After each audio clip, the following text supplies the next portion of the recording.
तुझ्या अपयशाची त्रासदायक गाथा आता संपणार आहे आणि तुला अपेक्षित यश हे प्राप्त होणार आहे. तुझ्या आयुष्याचं कायापालट करणारी ती गोष्ट तुला सांगतो, तेवढी तुला कळली की तुझ्या मनोकामना ह्या पूर्ण होतीलच बघ.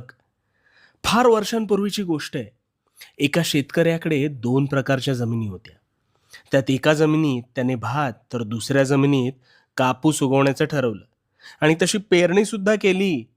आणि आता आपण प्रचंड नफा मिळवणार ह्या विचारात तो मग्न होता. पण खरं सांगू का? ना भाताची शेती धड झाली, ना कापसाची.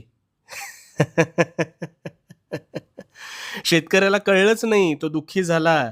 अरे सगळं नीट करून नेमकं काय बिघडतंय या विचारात तो अडकला. मग एक दिवस शेतातून चालत असताना कापूस शेतीच्या काठावर जिथे चुकून भाताचे काही दाणे पडले होते ना, तिथे